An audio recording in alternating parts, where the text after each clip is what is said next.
Jorge Moreira da Silva, esta reforma profunda do Estado, esta refundação, para usar o termo que se usa, é de facto uma alteração constitucional?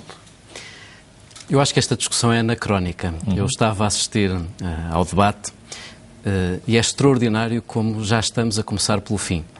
Já estamos a discutir o mecanismo legal de consolidar uma discussão que ainda não foi sequer iniciada. O que está em cima da mesa é o seguinte: depois de termos iniciado uma caminhada com déficit perto dos 9%, de chegar este ano a 5%, no próximo ano a 4,5% e a seguir a 2,5%, e disto ter sido alcançado com uma fortíssima redução da despesa pública, em 13 mil milhões de euros, e de redução do déficit estrutural primário em 6% em 2 anos, o que são valores recorde na nossa democracia, temos que fazer escolhas. Não é possível aumentar mais os impostos. Aliás, a solução que foi encontrada para o próximo ano é uma solução que rapidamente tem que ser substituída. Estamos todos de acordo que é uma situação extraordinária.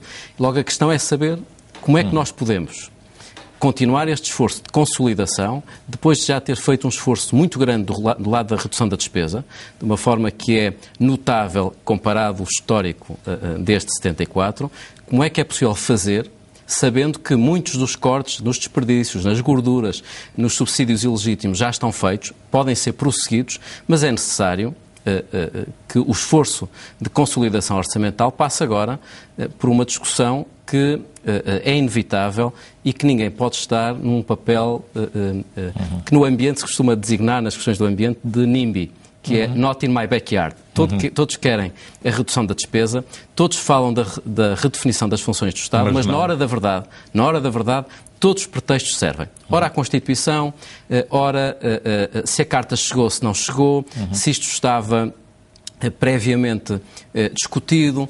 O que é necessário é que cada um faça escolhas claras.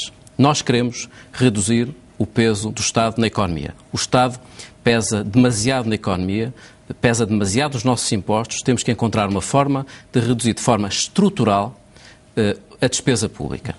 Isso significa que algumas escolhas terão que ser feitas. São escolhas que, insisto, não são apenas de natureza orçamental. Podia-se dizer, temos que reduzir a despesa pública porque isso onera estas gerações e as próximas. Também é verdade. Temos que reduzir, de facto, a despesa pública e definir as funções do Estado por razões orçamentais. Mas há outras razões que são de natureza conceptual e de qualidade que também devem ser associadas a este debate. O que é que eu quero dizer com isto? Um Estado que pesa 50% da nossa produção de riqueza é um Estado que está a mais em áreas onde a sociedade pode fazer melhor e é um Estado que não está devidamente forte, onde só o Estado pode fazer bem, designadamente na promoção da igualdade de oportunidades, na consagração do Estado de Direito, num conjunto de iniciativas para promover a mobilidade social. Há, por isso, necessidade de dizer onde é que o Estado deve estar, como prestador, como concedente, como regulador, como fiscalizador. Mas depois há uma outra natureza que se relaciona com a qualidade. Será que este Estado, que pesa 50% dos nossos impostos, 50% da riqueza que o país produz, é um Estado de qualidade? Se nós olharmos para a educação, por exemplo, é verdade que nós gastamos com a educação cerca de 7 mil, 8 mil milhões de euros. Mais do que uma série de países da União Europeia. Mas se olharmos, Mário Crespo, para os resultados do nosso Estado Social, daquilo que fazemos com os nossos impostos, chegamos à conclusão que Portugal é o país da União Europeia com maior abandono escolar, é um dos países da União Europeia com menores competências na matemática, nas ciências e na leitura. E, portanto, a pergunta não é saber só o tamanho do Estado Social, é saber se não devemos reformar o Estado Social para melhorar. Referiu e que seguramente quem nos segue ficou atenta. A consciência por parte do Governo, que o seu partido obviamente apoia neste momento, de que a carga fiscal a este nível é limitada em termos do esforço que o país pode suportar. Portanto, para o ano, se eu entendi, para o ano terá que ser revista, não pode ser repetida. Não é repetível. Penso que todos têm noção que esta foi uma situação de emergência. Isso não quer dizer que deixam ou... Eu acho que o mínimo que se deve fazer é evitar proclamações que possam criar expectativas erradas nas pessoas. Acho que devemos dizer de uma forma clara que este não é o nosso programa. O primeiro vice-presidente do PSD vai pelo país fora e é interpelado sobre isto, e seguramente que é interpelado e duramente interpelado pelos seus correligionários, o que é que lhes diz? Que não é repetível, ouça, isto é um esforço de facto de emergência. Digo aquilo que acho que devemos dizer a todos os portugueses. Temos que assumir as nossas responsabilidades. E se queremos que a linha que o país espera do PSD, que é o de reduzir o peso do Estado na economia, e dessa forma poder reduzir os impostos, porque nós só podemos reduzir os impostos se formos capazes de reduzir o peso do Estado na economia, que essa linha pressupõe olhar para este orçamento como um orçamento de emergência, mas esperando que com esta reforma do Estado, que se deve fazer de uma forma estrutural, estes 4 mil milhões de euros, que se devem cortar de forma estrutural não apenas este ano, mas nos anos seguintes, se possa fazer o phasing out do peso do Estado na economia, para chegar ao final da legislatura com cerca de 43% do peso da despesa pública no PIB e, dessa forma, criar as condições para desonerar, retirar encargos que estão hoje muito colocados aos cidadãos. Agora, a expressão refundação, eu gostava de voltar ao que o Mário Crespo referiu no início sobre a expressão refundação e a forma como ela foi interpretada. Trata-se de regressar ao momento fundador de um memorando de entendimento. Mas regressar a esse momento porquê? Porque esse momento foi um momento de consenso, foi um momento em que se procurou olhar para o curto, mas também para o médio e para o longo prazo, e foi um momento em que se procurou abdicar de uma linha doutrinária e ideológica, encontrando soluções realistas para uma situação de emergência. É isso que está em cima da mesa quando olhamos para este corte de 4 mil milhões de euros de despesa estrutural primária. O PSD não traz para esta discussão uma linha ideológica. Aqueles que esperam encontrar aí um pretexto para, entre aspas, não vir a jogo, estão totalmente enganados. Nós partimos para esta discussão com uma grande abertura de espírito, com vontade de a fazer, não com vontade de impor uma linha ideológica em relação ao Estado Social. Em segundo lugar, nós sabemos que não se trata de um corte de 4 mil milhões de euros apenas para este ano, mas durante muitos anos. Ora, isso pressupõe consenso, pressupõe estabilidade, pressupõe a criação de um grande debate e de comprometimento entre as forças políticas.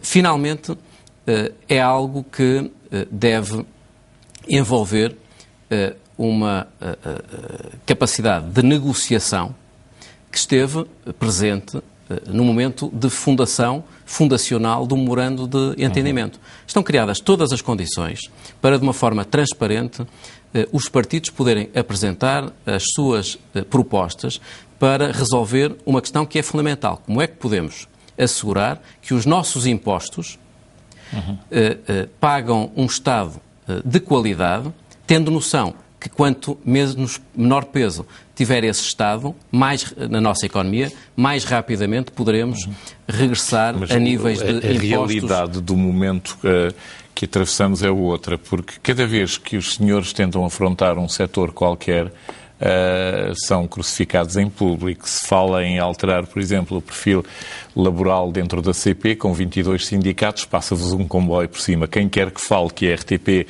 em média, tem anos que custam exatamente 1 milhão de euros por dia, é crucificado na praça pública. Portanto, como é que se toca nestes setores tão vocais que dominam tanto a nossa comunicação social, e aqui uma leitura pessoal, sem contraditório praticamente nenhum? Não há ninguém no país que defenda a vossa linha. Sabe que eu acho que é cada vez mais importante, e eu para esse combate estou muito disponível, exigir que todos apresentem alternativas. Este não é um tempo de pensamento único. É um tempo de emergência onde devemos estar todos mobilizados, sem visões partidárias ou manicaístas, mobilizados por um esforço comum. Mas olha que é um tempo de pensamento único. Mas isso é a observação de alguém que que acompanha as primeiras páginas dos jornais de ontem. Muito exigente. Tempo muito exigente. Denotavam exatamente esse pensamento único, seja ele comercial ou não. É um tempo muito exigente, é necessária muita resiliência, muita vontade de dialogar, de explicar, de envolver os cidadãos e as forças políticas e sociais, mesmo sabendo que muitas vezes nem toda a gente parte para esta discussão de espírito aberto. Agora, não deixaremos nunca de exigir que se apresentem alternativas, porque há uma discussão que, se não for feita de uma forma clara, ilude os portugueses. Os portugueses hoje estão a fazer escolhas. Em casa, nas empresas, nas organizações, todos estão a passar por momentos difíceis em que é necessário fazer escolhas. Não é possível tudo. Também aqui se deve exigir aos responsáveis políticos, aos partidos políticos, àqueles que têm funções sociais relevantes, que digam claramente qual é a sua posição. A nossa posição é clara. Nós defendemos que o mais rapidamente possível se conclua o memorando de entendimento para que o mais rapidamente possível se possa reganhar a plena soberania financeira e a liberdade de escolha política por parte do Estado português e dos cidadãos portugueses. Essa é a nossa linha. Achamos que os resultados que têm sido alcançados com o esforço dos portugueses demonstram que o caminho não está ainda terminado, mas que está a ser feito de uma forma sustentável e com resultados positivos, mas há outras alternativas. E ninguém se deve esconder atrás de papões ou de cortinas de fumo para dizerem qual é a sua alternativa. Há uma alternativa clara, que é dizer não pagamos. Há quem defenda isso. Isso seria o fim da nossa credibilidade internacional durante muitos anos. Há uma outra alternativa, que é o de dizer que queremos mais tempo e mais dinheiro. Passa por um segundo resgate, eventualmente por um terceiro e por um quarto resgate. Aqueles que defendem isso devem assumir que querem a Troika mais tempo em Portugal, querem, na prática, um alívio momentâneo que passará sempre por mais endividamento, por mais austeridade durante mais tempo, por um adiamento da nossa capacidade de fazer escolhas livres. Essa não é a nossa linha. Há uma outra alternativa, que é dizer nós aceitamos estes limites da Troika, nós até os desenhamos, é o caso do Partido Socialista, foi o Partido Socialista que escolheu o tempo e as metas, mas não queremos esta opção. O Governo tem a nossa solidariedade para as metas e para o calendário, mas não tem para esta opção. E é muito simples. Digam exatamente quais são os impostos que aumentam ou qual é a despesa que reduzem. Repare, Mário Crespo... Estão nessa fase de diálogo já ou não? Não estamos... Ou aquilo que se viu hoje no Parlamento mostra que não se chega sequer a essa fase de diálogo com o maior partido da oposição? Mário Crespo já me vai conhecendo. Eu não sou um radical, alguém que busca nas diferenças um pretexto para aí fazer política. Mas devo dizer que, olhando para o discurso do Partido Socialista, que tenho alguma dificuldade em entender a razão pela qual não afirmam escolhas claras. Porque o Partido Socialista, por um lado, desenhou um memorando, assinou um memorando, escolheu um memorando, mas, por outro lado, diz que quer mais tempo e mais dinheiro, mas não diz que quer um segundo resgate. O Partido Socialista diz que está ao lado do Governo, está ao lado do país para encontrar soluções para uma situação de emergência, mas não apresenta propostas alternativas para uma consolidação de 5 mil milhões de euros este ano e de 4 mil milhões adicionais com esta redução estrutural da despesa. É necessário falar de uma forma clara. Eu acho que os portugueses sabem, disso não se podem queixar, qual é a visão que o Governo tem, sabendo que o tempo é muito difícil, ninguém faz isto de ânimo leve, ninguém aumenta impostos por vocação nem por orientação ideológica. O PSD não é um partido que favorável ao aumento de impostos, muito pelo contrário.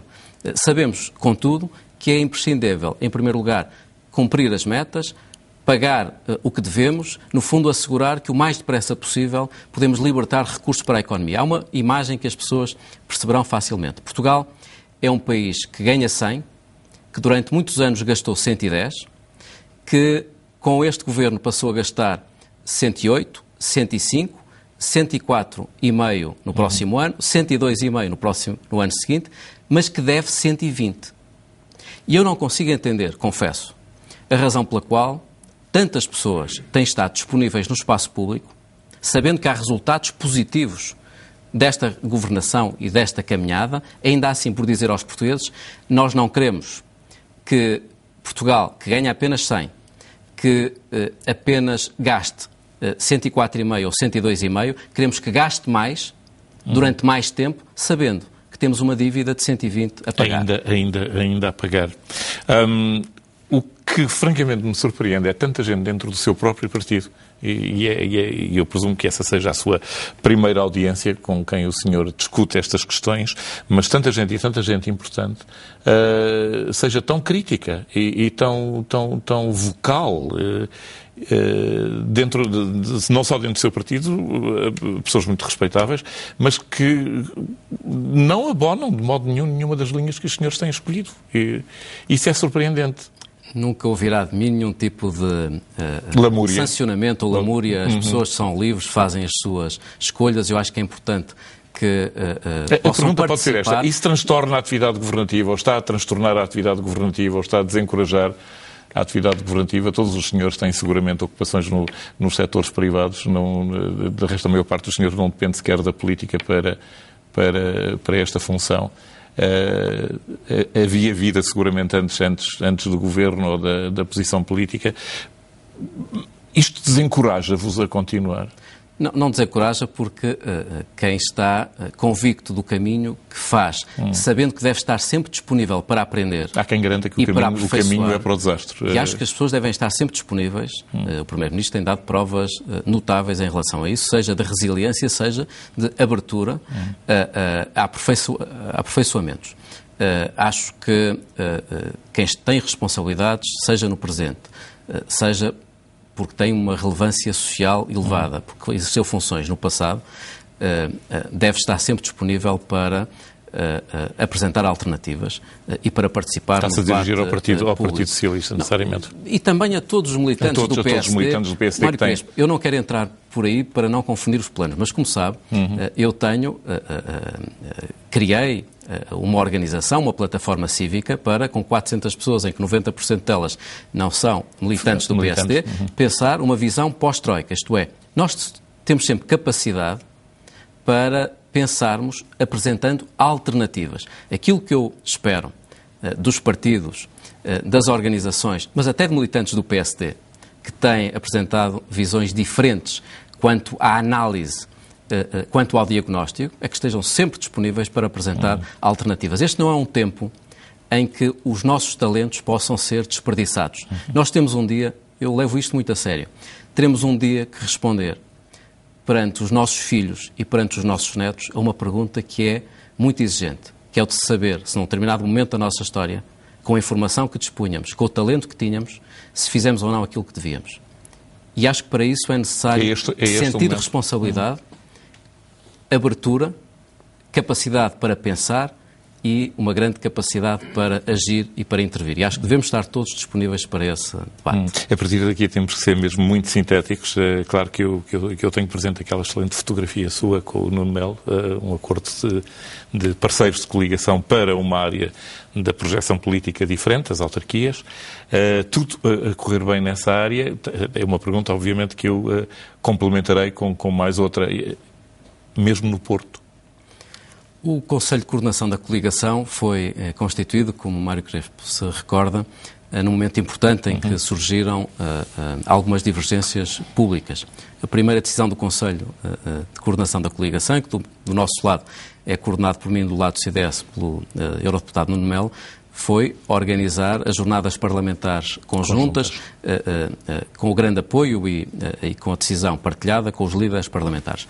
A segunda decisão foi celebrarmos um acordo autárquico que não impõe coligações, mas habilita aqui de uma forma descentralizada, concelho a concelho, as estruturas concelhias dos partidos e distritais se entendam e possam celebrar este tipo de entendimentos. Quanto ao Porto,